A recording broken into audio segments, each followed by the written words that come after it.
Very pleased today to have Ryan Trainor visiting us from Caltech. He was at UT Austin this week, but so I learned your hierarchy. You did your undergraduate work at UC Irvine, right?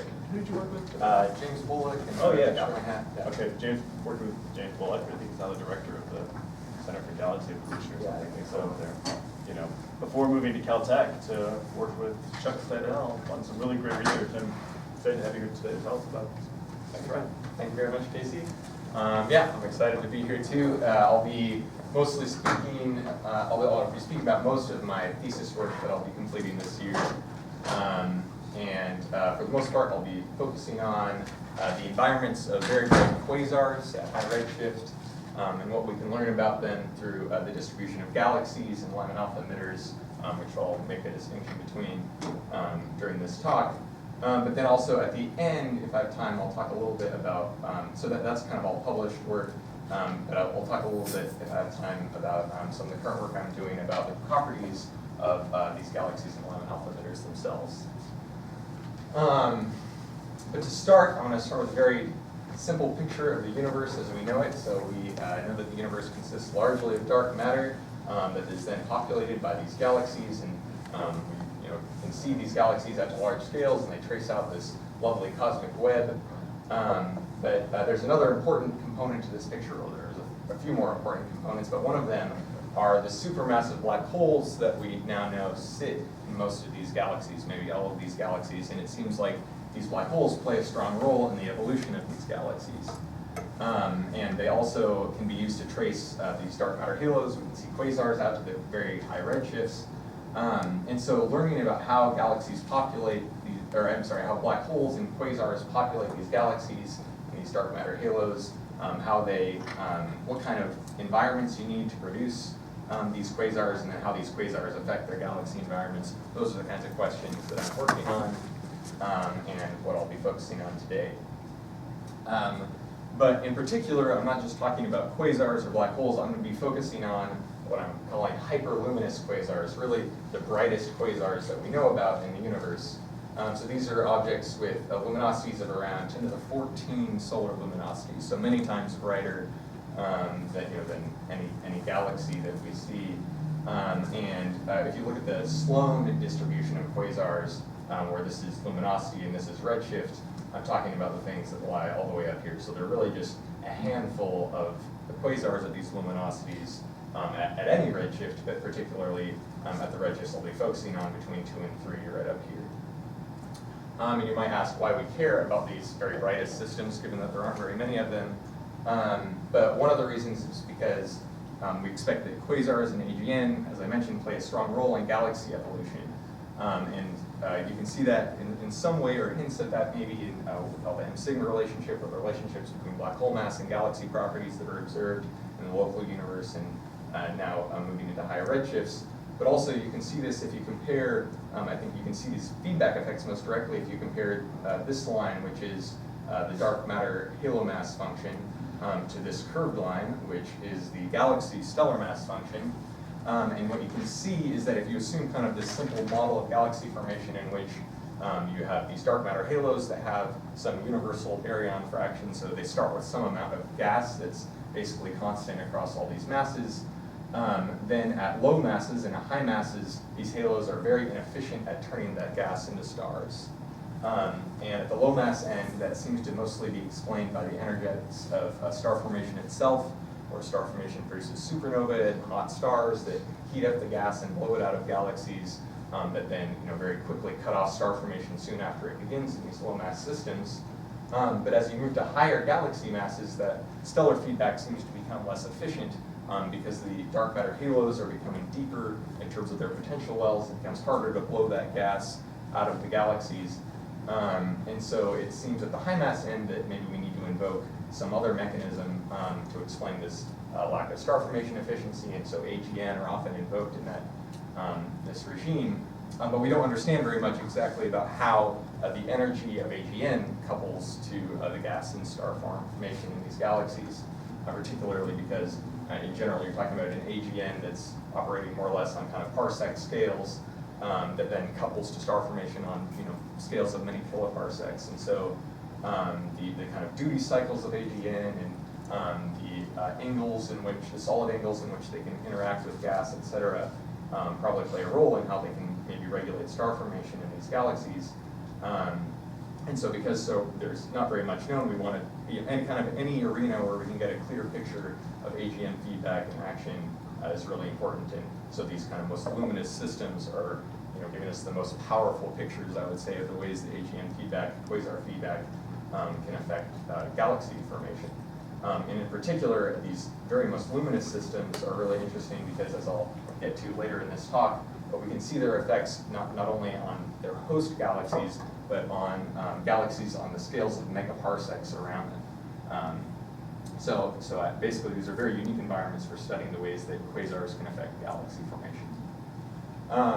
And lastly, these hyperluminous quasars are really interesting because if you believe anything about Eddington limited accretion, then the very most luminous quasars require very, very massive black holes in order to drive the bright luminosities that we see. And in particular, now we're seeing these very bright quasars out past Redshift 7, which is very early in the universe. But it becomes very difficult to explain if you look at kind of the minimum black hole mass you need to generate a quasar of a given luminosity.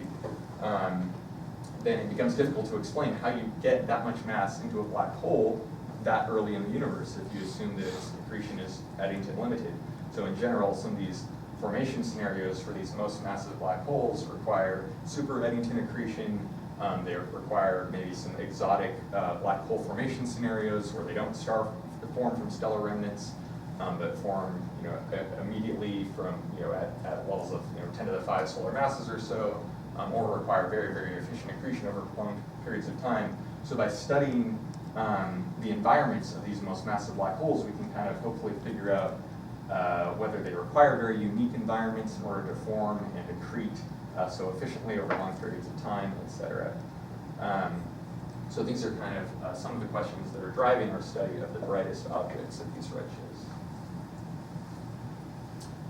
So that's kind of motivated one of the surveys that I'll be speaking about, which we've been calling the Keck Baryonic Structure Survey, which is a survey designed to kind of probe the connections between black holes and galaxies and gas at these redshifts. It consists of 15 fields that are each centered on one very bright quasar. So each of these 15 quasars are around 10 to the 14 solar luminosities. They're all in that very highest luminosity bin. And they lie between redshifts of 2.5 and 3. And then we have galaxies that are in the same field, so they have small projected distances with respect to the quasars, but they span a much larger redshift range. So they go from redshift about 1.5 to 3.5, and so we have a lot of galaxies in the foreground or background of the quasar, as well as at the quasar redshifts. The kind of unique thing about this survey is that it's complementary to these wide, deep surveys like the Sloan survey, because in these quasar systems are very rare, and so even in a very wide survey, you don't get very many of them. But if we want to trace the environments of these systems, since we can't use other quasars to trace their environments, like has been done in Sloan, we want to use, say, galaxies to trace their environments. But these galaxies are about magnitude, so this is like a 15th, 16th magnitude quasar, and these are 25th magnitude galaxies. And so you don't see galaxies this faint in a shallow survey like Sloan. So by doing these kind of targeted surveys around these quasar fields, we get kind of a unique picture of what's going on in these systems. And the nice thing here is that we can look at the way the galaxies are distributed spatially around the quasars to look at, say, the galaxy quasar clustering, to look at the galaxy environments of these quasars. But we have this great control sample where we can see, do these quasars really live in unique environments? Because we can also look at all the galaxy-galaxy pairs and look at the galaxy clustering around each other and say, to what extent do these quasars inhabit environments that are significantly different from the average galaxy environment of these redshifts. So as I mentioned, we have the redshifts for all these, say, 1,500 galaxies in these quasar fields. And so we can look at the redshift distribution, and here I've shown the redshift distribution of our galaxies in 2 different ways. Here we have the overall redshift distribution according to the 3 different color selection criteria we use to select the galaxies. And this blue curve is kind of this overall redshift distribution of galaxies. and the shaded area is where the quasars are in our sample. So you can see near the quasar redshifts, it's a fairly smooth distribution of galaxies. But if we take these 15 fields and stack them at the quasar redshifts to actually look at the velocity distribution of galaxies with respect to the quasars, we get this plot over here where you can see this is 0 redshift, so this is where the quasars are. Negative velocities are looking at galaxies just in the foreground of the quasar. Positive velocities, galaxies just in the background. And so you can see that there's a strong overdensity of galaxies at the quasar redshifts when we combine these 15 fields together. And so that's telling us that to some degree, quasars are living in overdense environments of galaxies. But we can also look at the width of this overdensity, and it's quite narrow. And when we look at when we account for the redshift errors in our galaxies and in the quasars themselves, the width of this distribution tells us that these overdensities of the galaxies around the quasars have velocity dispersions or peculiar velocity scales of only around 200 or so kilometers per second. And so that's very different from, say, a cluster velocity dispersion that would be, at the 1,000 kilometers per second scale or more. And so, and also if we look at the magnitude of this overdensity, we see that in any individual quasar field, each quasar is associated with maybe 2 or 3 other galaxies with a velocity dispersion of around 200 kilometers per second. And that's what we would call in the low redshift universe something like a galaxy group. And those are environments that are very efficient for producing mergers and dissipative interactions in galaxies because the cross-section at those low velocities is very high, which means that these are very efficient systems for driving the kinds of mergers that could power AGN growth and black hole growth. And so what we're seeing is maybe this is part of the reason why these quasars are able to efficiently accrete material in these environments. Then if we want to be a little bit more quantitative about the distribution of galaxies around these quasars, we can construct these galaxy-galaxy autocorrelation function and the galaxy-quasar cross-correlation function. So that's what I've plotted here, and we can measure the correlation lengths of these functions. Those lengths aren't necessarily super interesting in and of themselves, except to say that they are fairly similar for this. So the black curve is the galaxies, the red curve is the galaxy-quasar cross-correlation function, and we see that the quasars are elevated a little bit, but they're roughly consistent considering the error bars in these measurements. And in fact, if we, the interesting thing we can do here is to take these correlation functions and combine them with a dark matter simulation. In this case, it's the multi-dark simulation, which is very similar to like the Millennium simulation, but just using an updated WMAP5 cosmology. And so we can connect the clustering of these galaxies, the clustering of halos in these simulations to derive a halo mass for the galaxies in our sample. And then we can kind of bootstrap that in conjunction with the galaxy-quasar cross-correlation function to find a halo mass for the quasars. And what we find is that the dark matter halos associated with these galaxies are around 10 to the 11.9 solar masses. And for the quasars, it's about 10 to the 12.5 solar masses. So again, these are not hugely different. At these redshifts, these are both fairly biased halo masses, but these aren't, for instance, the very most massive halos at this redshift. And we can go a little bit further and compare the halo mass for these quasars, not just to galaxies, but to lower luminosity quasars in AGN that have been observed at similar redshifts. And this is very interesting because if you compare to, say, this is data from Sloan and the 2DF quasar surveys, and what we see is that over a very large range of luminosity, so this is about 3 orders of magnitude in luminosity, all these quasars or AGN are associated with a roughly constant halo mass of about 10 to the 12.5 solar masses. And that's particularly interesting because these quasars have abundances that vary, so luminosities that vary by 3 orders of magnitude, abundances that vary by about 5 orders of magnitude. So these quasars are 5 times as rare as these quasars. And yet they're hosted by the same halos, and so you can't use the rarity of the halos that these quasars inhabit to explain the rarity of the quasars themselves. Do radio galaxies, do other active galaxies follow So similar trends? there are some, so these are all for optically selected quasars, and there are some differences seen. For instance, radio galaxies seem to have these more overdense environments. I can't think of the halo masses off the top of my head, Yeah, but also look up later. But yeah, curious. but no, they do seem to, there are seemingly differences in the radio galaxies.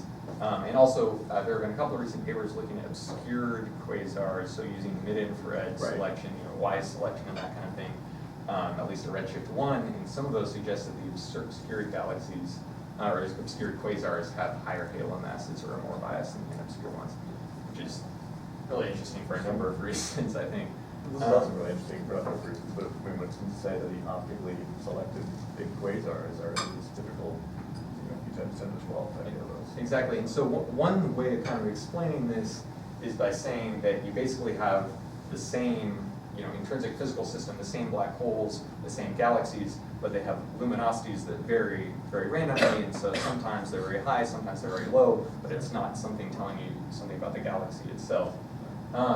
However, that can't quite be the whole story because, as I'll say here, we can also look at the particular black hole masses of the quasars we're looking at. And as I mentioned, these most luminous quasars likely correspond to the most massive black holes.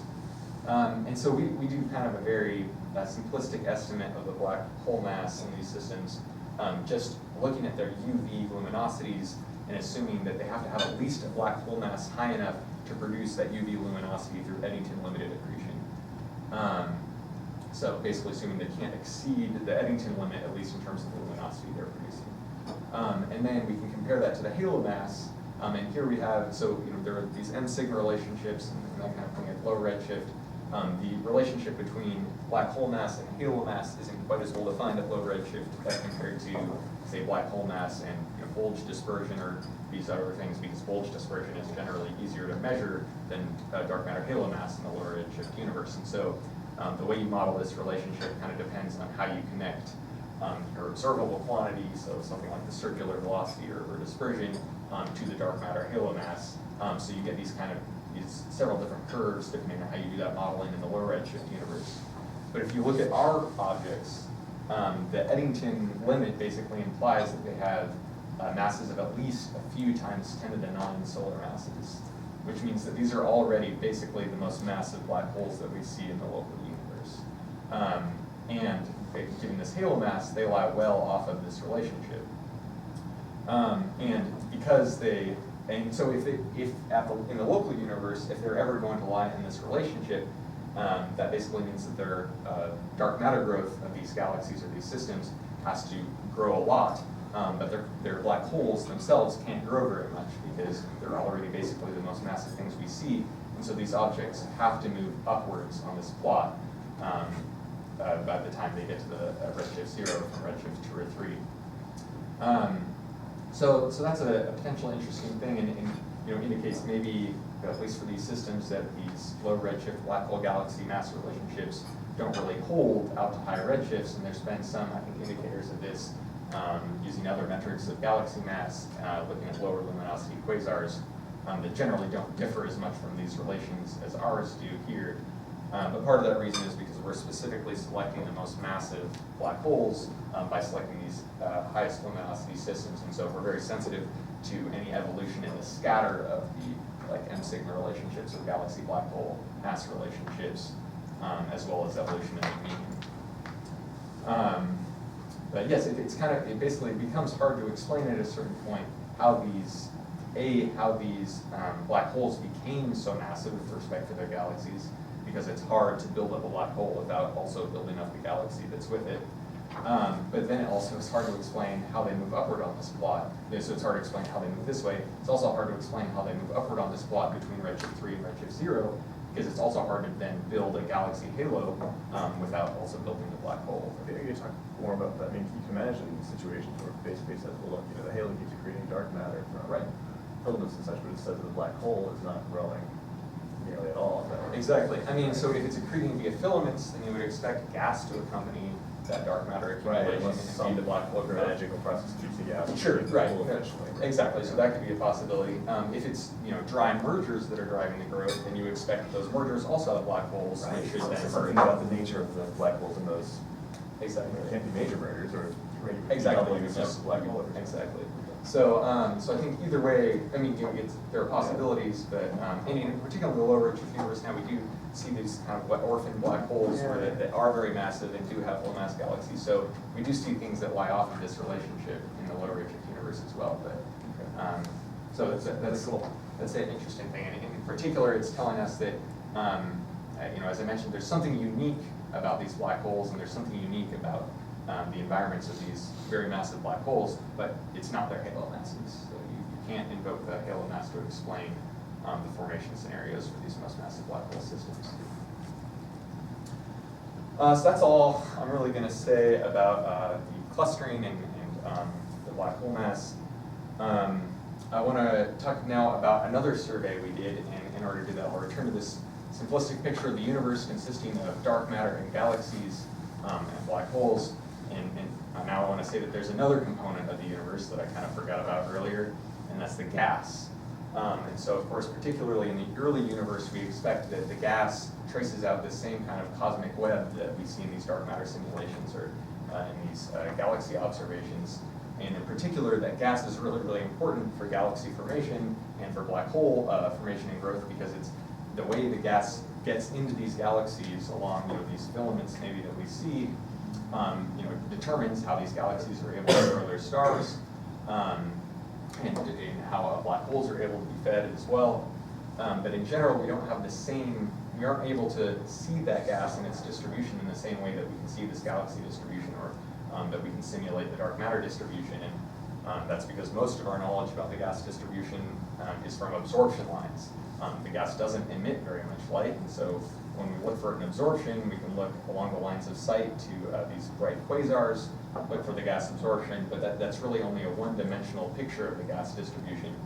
And so if we really want the same three-dimensional picture of the gas distribution to match with the distribution of galaxies in dark matter, then we want to be able to look for the gas in emission. And one way that we can potentially look for the gas in emission is through this process that's been called Lyman alpha fluorescence. It's a little bit of a misnomer. I think that makes it sound a little bit more complicated than it is. Really what this is recombination radiation, where you have some optically thick gas, so some dense neutral hydrogen. You send in some ionizing photons, and those photons ionize the gas, it recombines, and about half the time that recombination will emit a Lyman alpha photon. And so you can kind of think of this, the gas here acting as a mirror that just, when ionizing photons comes in, Lyman alpha photons are kind of reflected off that surface. And what that means is then if we have some gaseous intergalactic medium and we expose it to an ionizing field, such as the UV background or the local ionizing field produced by a quasar, then these ionizing photons come in and that gas should light up in Lyman alpha emission. And so if we can observe it deeply enough, then we'll be able to detect the ionizing emission, or the Lyman alpha emission coming from these gas clouds. And so that serves two purposes. One is that could provide a means for us to trace out this distribution of gas in the universe, and these filamentary structures maybe that have not yet formed stars, or the gas that's on its way into these early proto-galaxies or that kind of thing. But secondly, because the strength of this effect is proportional to the ionizing field produced by a local source, then we can also use this Lyman alpha fluorescence to tell us something about the ionizing field itself, and to tell us about, say, the quasar that's producing that ionizing field. So to search for this effect, that motivated us to do this follow-up survey to the Keck Baryonic structure survey, where we're focusing on 8 of the same quasar fields, but instead of using a color selection to find galaxies, or at least continuum selection, we use narrowband filters to select Lyman alpha emitters at the quasar redshifts. And so for these 8 fields, we have a set of narrowband filters we can use to select Lyman alpha emitters at their redshifts, and by doing this we find almost 1,000 photometrically identified Lyman alpha emitters in these regions, and then for about half of them we got spectra of their Lyman alpha line to get a more accurate redshift for the Lyman alpha emitters. And I just want to highlight again that these are very unique environments because of the quasars to look for a fluorescent signal. So they're unique in that sense, but as I mentioned, these are not particularly unique environments in terms of their dark matter distribution. So what we learn in these quasar environments could actually be applicable to the distribution of gas in the universe on the whole. So this is an example of one of our narrowband images in one of the quasar fields. So this is 5 arcminutes by 7 arcminutes, which corresponds to a few physical megaparsecs at these redshifts. Here we have the quasar in the middle, and each of these red circles is a Lyman alpha emitter that we've selected to lie close to the quasar redshift in this field. And this circle here is 1 physical megaparsec, which is roughly the volume in which we would expect the ionizing field from the quasar to dominate over the UV background by a factor of about 1,000 or so. So that's just to really highlight that these are exactly the kinds of volumes where you would want to look for a fluorescent emission signal. But the other thing to note here is that star formation also produces Lyman alpha emission, and that's something that I think a lot of people know, and so it's very, if you did this same survey not near a quasar, you would still get a lot of these red circles just corresponding to star-forming galaxies. Exactly, and so of course, right here, we expect that many of these Lyman alpha selected sources that we see are star-forming galaxies, and some of them may be fluorescent emitters, and likely most of them, or many of them, we're going to have a combination of some star formation and maybe some fluorescent boosting from the quasar emission. So if we want to be able to trace out the ionizing field of the quasar, we need to kind of separate the effects of fluorescence from the effects of star formation. And here's just a sample now. So that was our photometry. This is just a little sample of our spectroscopy for these objects. You can see a bunch of these Lyman alpha lines. Most of them look like fairly typical Lyman alpha lines with a red wing, a blue sharp cutoff, and some of them are multi-peaked, etc. So by looking at the spectra, we can get a good sense that the Lyman alpha emitters that we pick out are really Lyman alpha emission. They're not some other emission line or some other kind of interloper that's falling into our sample. And I'll talk a little bit more about some of the spectral properties of the emitters later. But what I mostly want to point out here is that since we have the spectra, we can get detailed redshift information on these objects.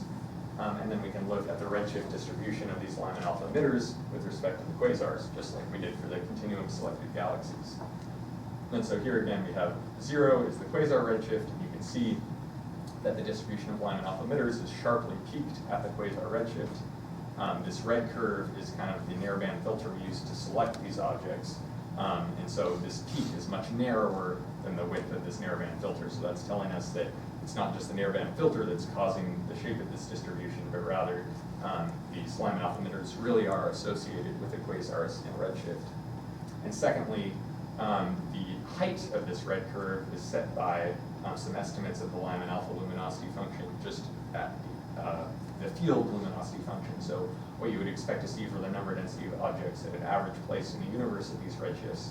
And so the second thing you see is that our distribution is much higher than this, so we're really seeing an overdensity that's associated with the quasar in redshift.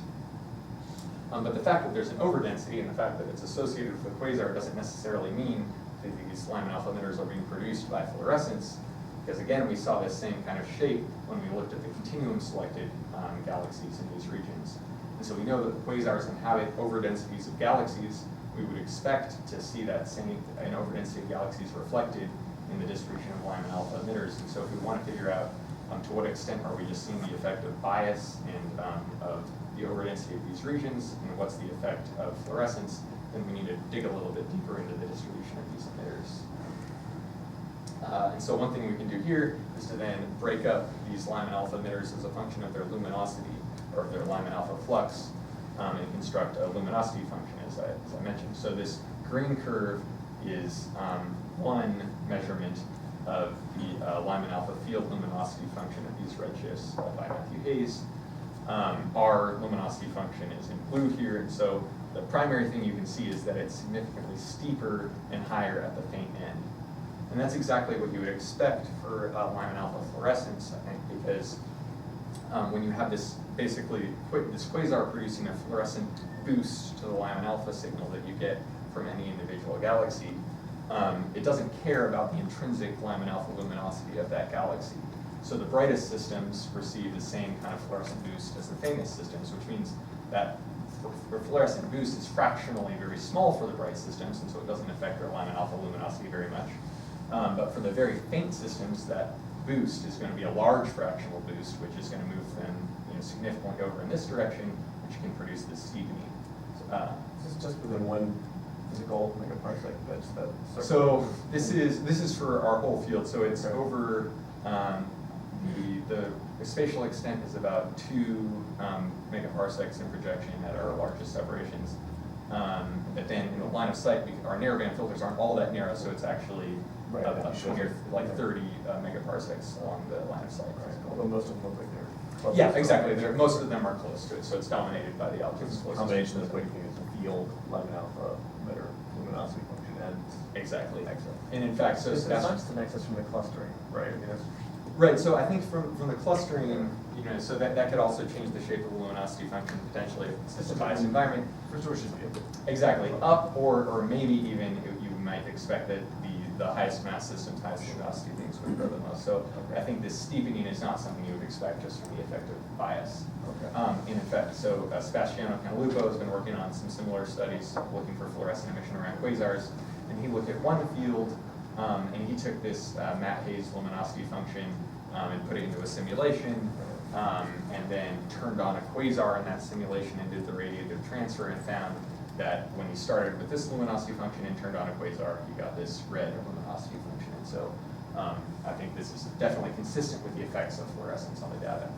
Caveat here is that this field luminosity function is not super well constrained, particularly at the faint end of these redshifts. The uncertainties here, honestly, our luminosity function in the quasar fields has much tighter constraints than any previous, I think, Lyman alpha luminosity function, at least is particularly. Like if you excluded the middle region, the region around the quasar, could you reproduce the green line? So that's something I've been thinking about. I mean, so that requires basically just focusing on those objects that are farthest away, of which there aren't very many. So at that point, our advantage drops off very quickly. So I think statistically, I don't think it's hard to say. Okay. But at least whether or not it's whether it's a smoking gun, at least seems to be certainly consistent with the effect that we would expect from fluorescence. So that's kind of saying what would be the effect of fluorescence on the population properties of the sample. But if we want to trace out maybe the effect of the quasar ionizing field, we'd like to be able to identify individual Lyman alpha emitters that are showing this fluorescent emission. And so that is also kind of a tricky proposition, but one way that we can potentially do this is by looking at the equivalent width of the Lyman alpha line. So this is basically the ratio of the Lyman alpha flux to the UV continuum flux at the same wavelengths. And the reason this can kind of separate star formation from Lyman alpha fluorescence is that in a star-forming galaxy, you have basically the same massive stars that are producing the ionizing flux that turns into Lyman alpha emission and are also producing the UV continuum emission. So for any kind of fairly reasonable stellar population, it's difficult for the ratio of those two things to get very far out of whack. Whereas for the quasar-induced Lyman alpha photons, they only get the ionizing photons from the quasar producing the Lyman alpha emission. There's no UV continuum that's generated by the quasar emission in these systems. So you could potentially get very high equivalent widths for quasar-induced fluorescence. And in particular, when we look at continuum-selected galaxies of these redshifts, of which we have very large samples, we find that the Lyman alpha equivalent width almost never exceeds 100 angstroms. And that's also about the maximum equivalent width that you would expect in Lyman alpha for a star formation history of, say, 50 to 100 million years or so. However, there are some indications that Lyman alpha emitters may have shorter star formation timescales, younger bursts, lower metallicities, etc. So when you play with those knobs, you can produce star formation scenarios where you can get higher Lyman alpha equivalent widths. But in modeling those kinds of effects, it still seems that you generally have a cutoff in the Lyman alpha luminosity era in the equivalent width of something around 240 angstroms. And so I plotted these two thresholds here, and you can see that we have a lot of objects that fall above each of these thresholds. And here the blue dots are things for which we have continuum detections, and the red arrows are things for which we only see the Lyman alpha emission.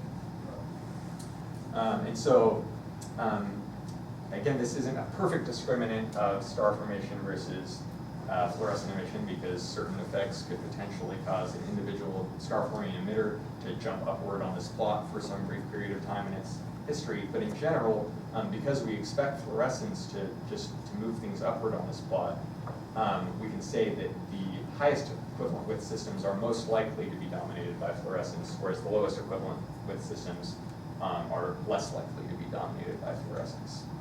And so, as we'll see, by comparing the spatial distribution of these highest equivalent width systems to the spatial distribution of the low equivalent width systems, we can try to derive what the effect of the quasar ionizing field is. Just to go a little bit further on these high equivalent width objects, so we also have a lot of photometry in longer wavelength bands for these fields, because as I mentioned, we've used these same quasar fields for the Keck Baryonic structure survey. And so when we look at the positions of these objects in these longer wavelength bands, what we see is that in the narrowband image, they're very bright. For the high, these are all sources just selected based on the fact that they have a Lyman alpha equivalent width greater than 100 angstroms. So when we make that selection, we see that they're bright in the narrowband filter, they're very faint in the UV continuum band filter, and then there's little to no flux in any of these longer wavelength bands, some of which are from Keck, and some of which are from the HST. And so I think this is, again, showing pretty good evidence that for when we make this selection based on equivalent width, we're generally selecting things in our sample that have very minimal stellar contributions to their flux.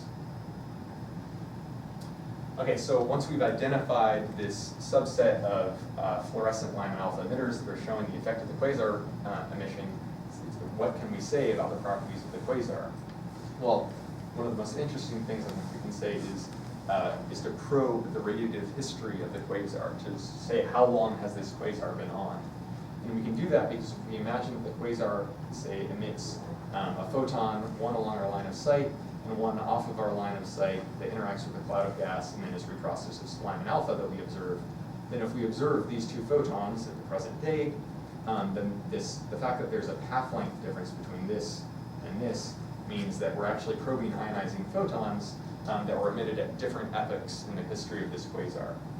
And so by looking at clouds of gas that show fluorescent emission at varying distances from the quasar line of sight and in the foreground and the background of the quasar, we can probe different epochs in the history of that quasar's ionizing emission.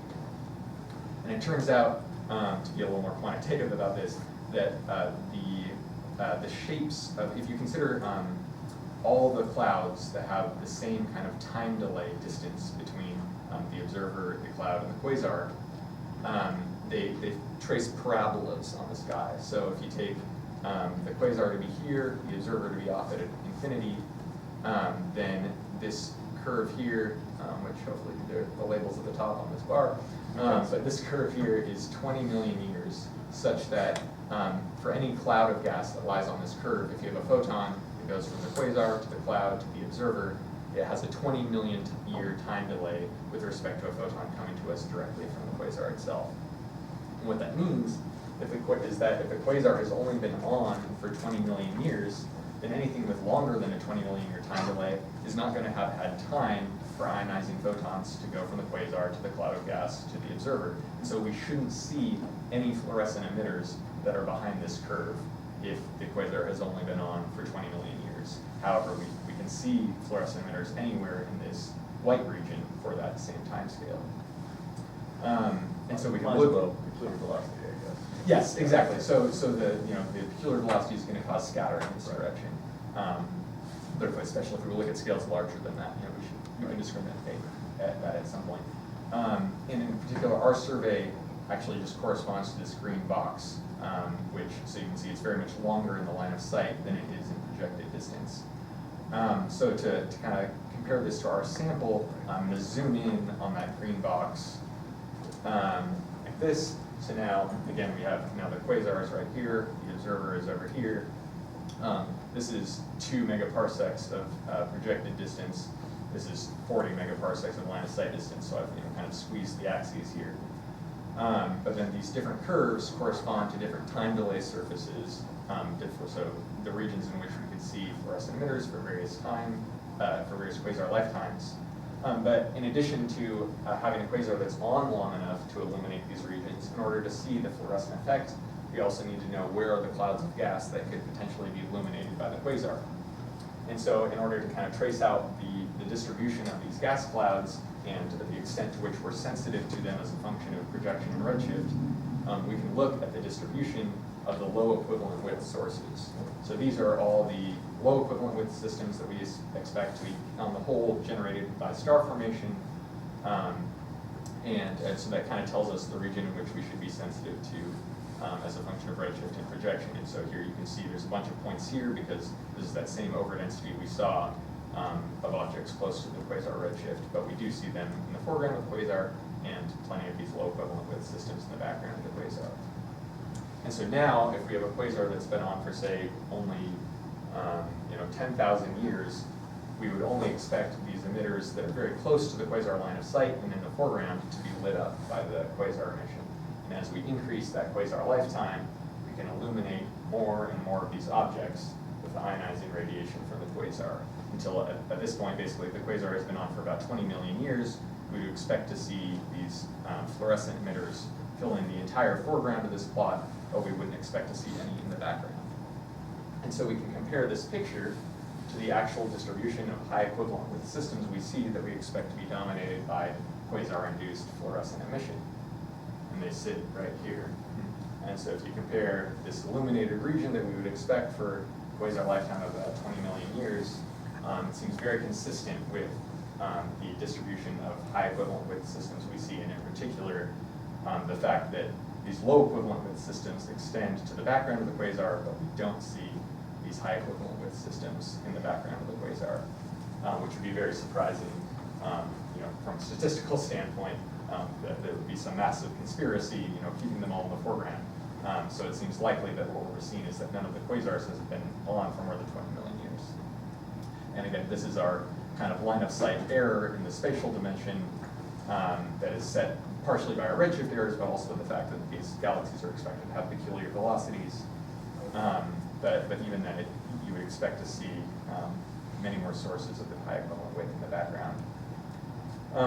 So on the whole, this seems to tell us that the quasar lifetime has to be on the order of 10 to the 7, less than 20 million years.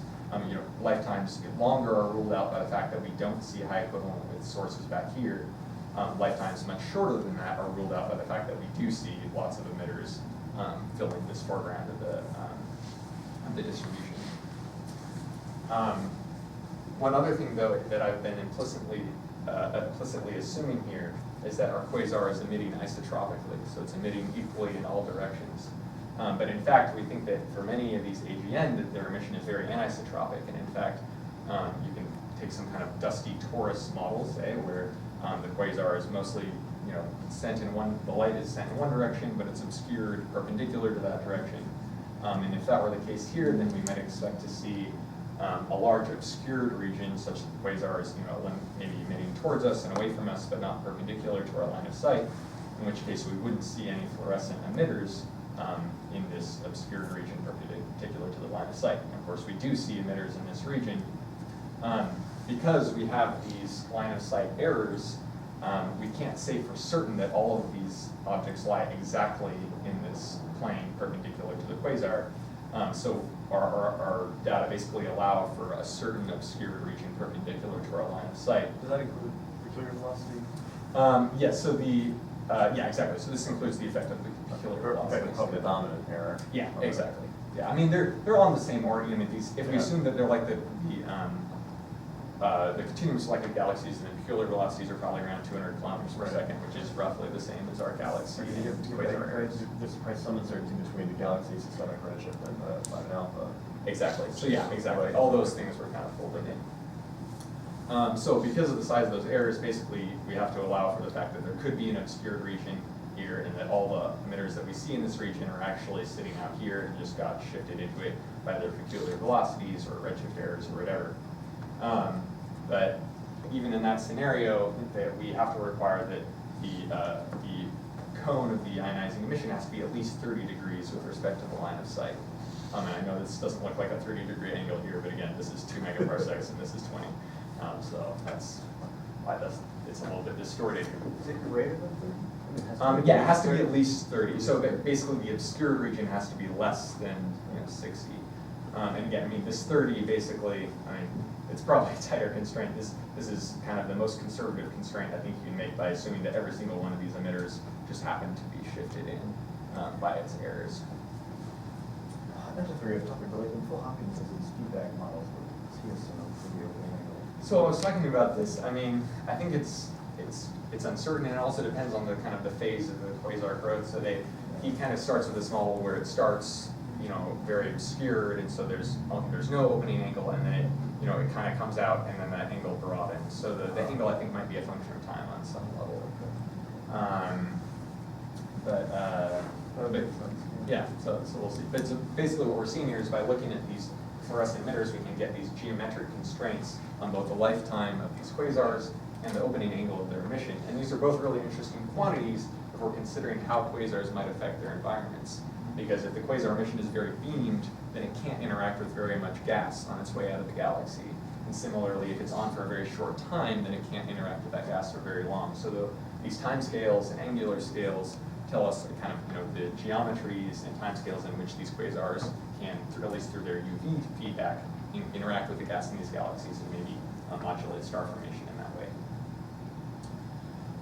So just to summarize what we've learned about these quasars from the distribution of galaxies and Lyman alpha emitters, we know that they inhabit halos of around 10 to the 12 solar 10 to the 12 and a half solar masses, which is very similar to low luminosity quasars.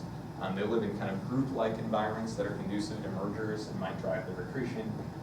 They have black holes that are very overmassive with respect to the galaxy black hole mass relations we see at low redshift. They have lifetimes of around 10 to the 7 years and opening angles that are fairly wide. So now I want to turn to, so that's all kind of past published work. What I want to talk about now a little bit is what we can potentially learn about the properties of the actual Lyman alpha emitters in our sample. Because we have, almost 1,000 of them identified photometrically, about almost 500 for which we have spectra, and so we can hopefully probe and learn something about galaxy formation going on in these environments as well. So one of the first things that we might hope to learn from, in particular from the Lyman alpha spectra, is something about the gas velocity in these systems. And so we know that in continuum selected galaxies, almost all star-forming galaxies seem to produce outflowing gas that we can see because it produces a redshifted Lyman alpha line, and then in many cases when we have absorption spectra, we can see blue shifted absorption from metal lines that are coming out towards us. And so by looking for the redshift of the Lyman alpha line with respect to systemic, or either the redshift or the blue shift of that line, we can potentially see whether gas is flowing out of a galaxy as a result of star formation, or maybe is flowing into a galaxy of new gas coming from the IGM that then is going to feed future star formation. So that's definitely something that we'd like to be able to measure. However, there are a lot of other factors that can affect this line shape as well, in particular the temperature of the gas that's flowing into or out of the galaxy, and the optical depth, so how much gas is coming in or out. And so this is some work from Taylor Chonis at University of Texas, just looking at some of the ways if you change, for instance, here, the optical depth of the gas, this is changing the temperature of the gas, and this is changing the velocity of the gas flowing out of the galaxy. And all of these are outflowing material, but what you can see is that you often get these multi-peaked profiles that can have different peak separations, different flux ratios between the peaks, different numbers of peaks. And so by fitting these kinds of spectra in detail, because all these effects affect the shape of the Lyman alpha line, we can hopefully at some level then pull out these properties from fitting the spectra as well in order to learn about how much gas is in these systems and which way it's going and how hot it is, etc. I missed it, but what is the last one? Oh, this one is the outflow velocity. And why did 300 suddenly go back to 0? So yeah, so basically this is because at a certain point, if you put out all the gas really fast, then there's almost no, the Lyman alpha photons are already out of resonance, so they basically don't see the gas at all. Right. And so you basically, if the gas velocity outflowing is fast enough, you just get the intrinsic Lyman alpha spectrum that's, effectively, it's like having no outflow. Normalized as far as peak. Yes, oh, I'm sorry, Oh, yes. sorry, okay. Exactly, so these are all normalized at peak, so you would also Got see, it. obviously, Yeah, variations they would in be the total Lyman way alpha different. flux. Exactly. But also, so there are also the dust in these galaxies, the anisotropy of these galaxies, the clumpiness of them, all these things potentially affect these, this modeling as well. So it can be a difficult task to pull out information about these systems. And in particular, in order to model these in detail, you'll see, I mean, it's hard to see on this because it's very small, but each of these have a 0 point. And that is a velocity 0 that is coming from a systemic measurement of these galaxy redshifts that is not from the Lyman alpha line. It's something else that you're measuring Lyman alpha with respect to. And in general, these come from a rest frame optical lines, so like O3, H alpha, that are not as resonantly affected by the presence of gas. But in order to do this modeling in detail, you really need to follow these objects up, and at high redshift, you have to do that using near-infrared spectrographs, which for most of our objects have not been done yet. So if we just look at the Lyman alpha lines themselves without looking at, without having systemic redshifts, we can already start to kind of try to look at some of the physical processes that might be going on. What you can't see here is that about 60% of our objects have a single Lyman alpha peak, but for the other 40%, they have multi-peaks. And so by looking at the distribution of velocities between the peaks, and by looking at the flux ratios of the peaks, you can say something about the physical properties going on in these systems. And in particular, most Lyman alpha lines that are seen in Lyman alpha emitters or in star-forming galaxies have a dominant red peak, and if they have a blue peak, it's much smaller. But in some of our systems, we see this opposite profile, which is very rare in star-forming galaxies. And so it may be that these kind of inverted profiles are corresponding to systems that are not driving a lot of star formation and actually are dominated by the inflowing gas flowing into them. So that's something that we'd like to look at further, but really we need to know what the 0 point is on this velocity scale, because if the velocity 0 point is in between these two peaks, then this might be inflowing gas, but if the velocity 0 point is over here, then this is probably just a complicated outflow. I was going to ask whether mass, do you see different stellar mass, star formation? So yeah, starting to look at some of that stuff and do some SED modeling, but yeah, it's still a work in progress. But one of the main things that's going to be driving this forward is some moss fire observations that we're taking. So as I mentioned, you need near-infrared spectra to measure these systemic redshifts of these redshifts. And moss fire is a really great and new tool for doing that. So I was part of the instrument team for moss fire. That's me right here. This is the instrument at the Keck telescope, and this is one of the first spectra that we have for one of the Lyman alpha emitters in my sample. And moss fire is really changing the way we do near-infrared spectroscopy because A, it has a much more sensitive detector than previous generations of instruments that increases the efficiency by a factor of, say, 5 to 10, and also has very high throughput. But also it has this multiplexing capability where we can take the spectra for up to 46 objects at a time. So when you combine that sensitivity advantage and the multiplexing advantage, you get a factor of 100 to 300 increase in efficiency over some of the previous near-infrared spectrographs. So really for the first time now, instead of, we can build up large samples of near-infrared spectra in the way that we have large samples of observed frame optical spectra. And so we're starting to do that for the galaxies and for the Lyman alpha emitters in our sample. And so starting to measure systemic redshifts from these lines. We can also hopefully derive metallicity information by combining so these like O3 and H beta and H alpha and N2 provide different calibrated strong line metallicity indicators for galaxies of these redshifts. And so by modeling the Lyman alpha emission, we can learn something about the gas maybe flowing into or out of these galaxies. And then these lines tell us something about the enrichment of that gas and the amount of star formation that's gone on. So that's, I'll just finish there. So these Lyman alpha emitters that we have in our sample are kind of a unique sample of Lyman alpha emitters because they sit in these quasars and because we see the quasar emission in them. That means that instead of just having a pure, we're able to select galaxies potentially that we wouldn't see in a normal Lyman alpha emission survey that have very low star formation rates, very low stellar masses, and maybe kind of a new set of galaxies for probing the formation and evolution of galaxies. We think a lot of the gas physics are encoded in the moss fire spectra, or in the LRIS spectra, but we really need the systemic redshifts and information from moss fire spectra to kind of disentangle the various effects that can affect the Lyman alpha line. So hopefully we'll be finding out more soon. Thanks.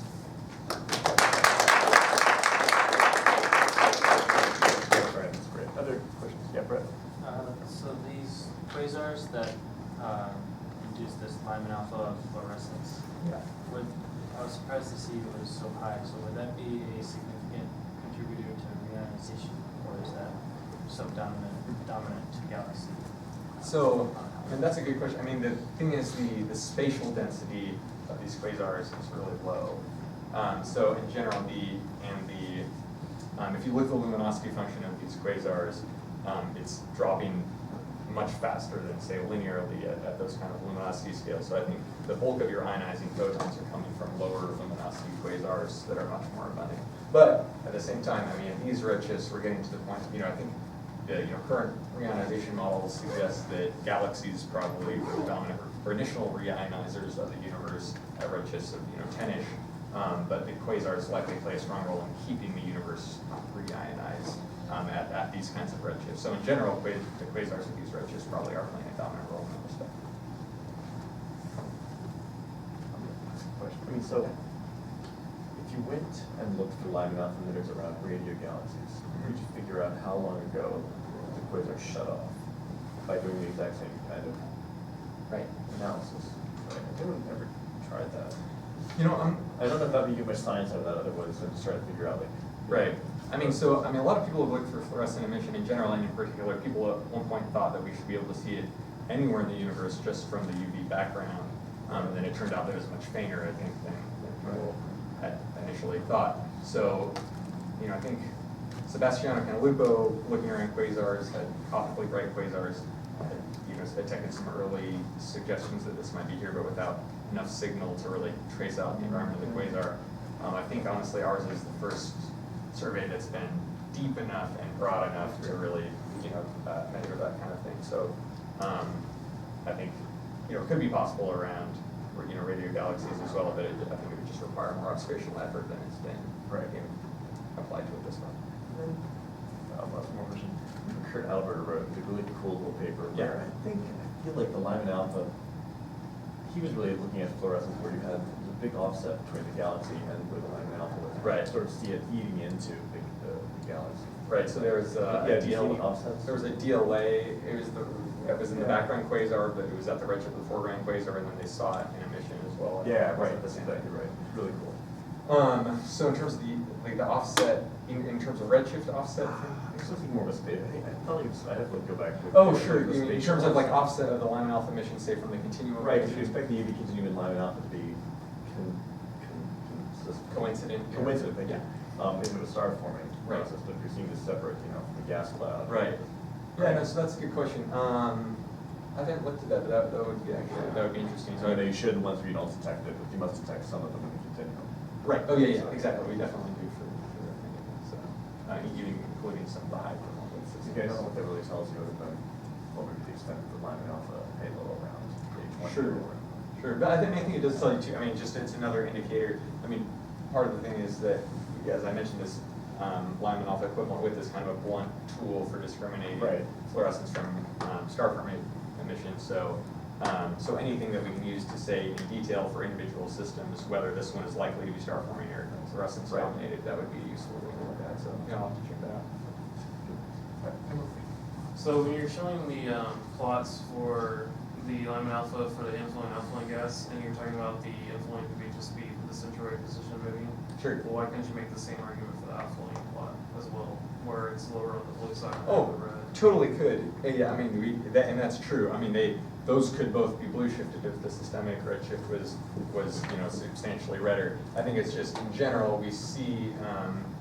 Is it just nailing down the systematic redshift of the capillary velocities, things like that, or do you think the centroid should be moving for some other reason? I think it's definitely possible to say that some of those systems that have traditional Lyman alpha profiles, potentially can be inflowing gas as well. I think the main thing is that we see a lot of those shapes in outflowing winds, and so it's not surprising to see that shape. So when we see that shape, it's like, okay, this is easily explained by an outflowing wind. When we see the other shape, it's much harder to explain through an outflow scenario, and so it's just because those are the odd ones out that we think, okay, let's be a bit more careful about how we model these objects. Other questions? All right, Brian's around all Thanks, day. guys. Thanks, Brian.